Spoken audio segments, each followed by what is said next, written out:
बड़े दिनों के बाद मेरा मायके जाना हुआ था। कोई 15 बरस बाद। माता पिता तो कब के गुजर गए। बस छोटे भाई का परिवार ही रहता है हमारे पुश्तैनी घर में। जब मेरी शादी हुई थी तब और अब में बहुत फर्क आ गया है। शहर से लगे जहाँ खेत खलिहान और कच्चे मकान हुआ करते थे, वहाँ भी अब कंक्रीट के जंगल उग आए हैं। शहर पहले से ज़्यादा चमक दमक वाला मगर शोर शराबे से भर गया है।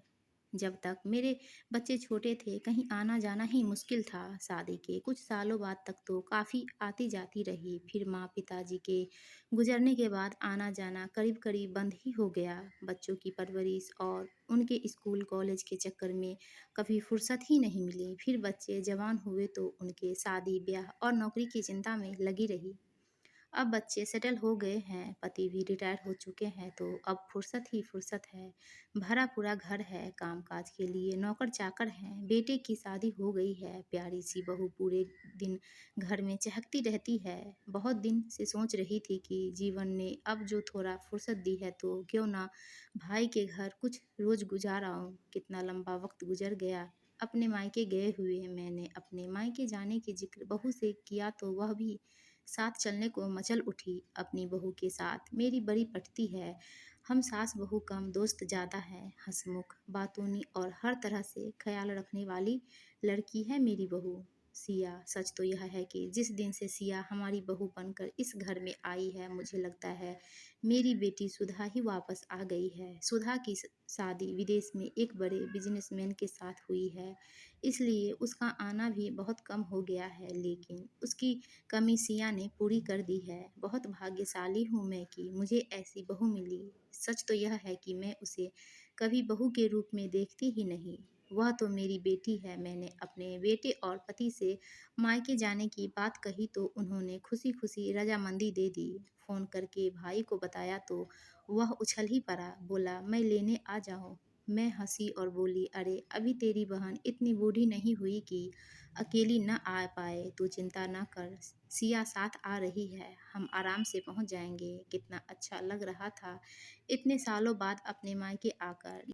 यहाँ मेरा बचपन गुजरा, इस घर में के आंगन में जवान हुई, ब्याही गई। सब कुछ चलचित्र सा आंखों के सामने से गुजरने लगा। सिया के ससुर जी इसी आंगन में आए थे मुझे ब्याहने के लिए। दरवाजे पर घोड़ी से उतरने को तैयार नहीं थे, तब छोटा ही अपने कंधों पर उठाकर भीतर लाया था। इसी घर के दरवाजे से माँ ने रोते कलपते भारी मन से मुझे उनके साथ विदा किया था। शाम को मैंने सोचा कि चलो कुछ पड़ोसियों की खबर ले आऊं। पता नहीं अब कौन बचा है कौन नहीं। 4 गली छोड़कर मेरी बचपन की सहेली मीनू का घर भी है, उसे भी देख आऊं। मैंने सिया को ढूंढा तो देखा कि वह रसोई में अपनी मामी सास के साथ जुटी हुई है। मैं अकेले ही निकल पड़ी।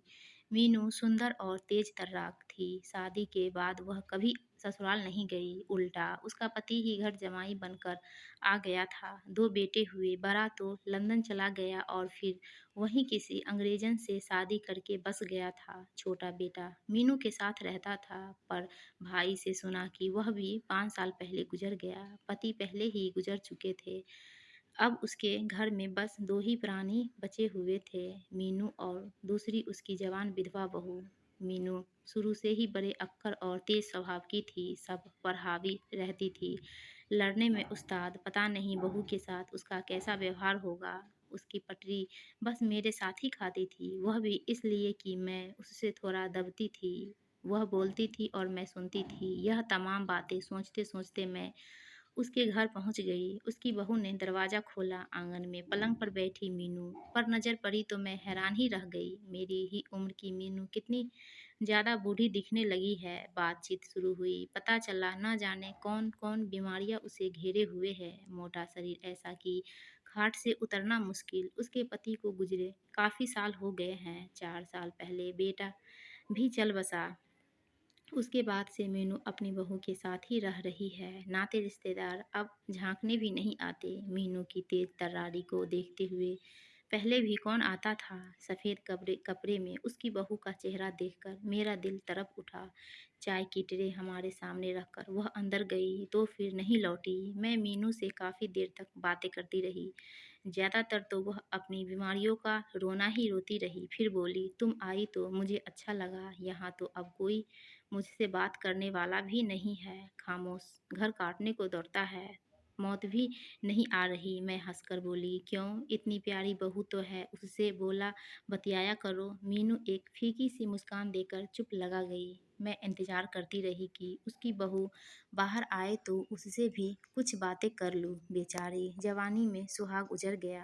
कैसा दुख लिखा दिया भगवान ने इसके भाग्य में। लेकिन काफ़ी इंतजार के बाद भी जब वो न आई तो मैं ही उठकर अंदर रसोई में गई। देखा पीढ़े पर बैठी चुपचाप सब्जी काट रही थी। मैं वहीं बैठ गई दूसरे पीढ़े पर। वह मुस्कुराई। मैंने हंसकर कहा, सास के साथ बैठा करो, उनका अकेले दिल घबराता है। वह भी फीकी सी हंसी हंसी, फिर धीरे से बोली, उन्होंने कभी अपने पास बिठाया ही नहीं, तो अब क्या बैठूं आंटी जी। मैं अपनी माँ का घर छोड़कर आई थी, सोचा था यहाँ इनसे माँ का प्यार मिलेगा, मगर इनसे तो बस धुतकार ही मिली। हमेशा नफरत ही करती रही मुझसे, कभी प्यार के दो बोल नहीं बोले। मेरे हर काम में नुक्स निकालती रही।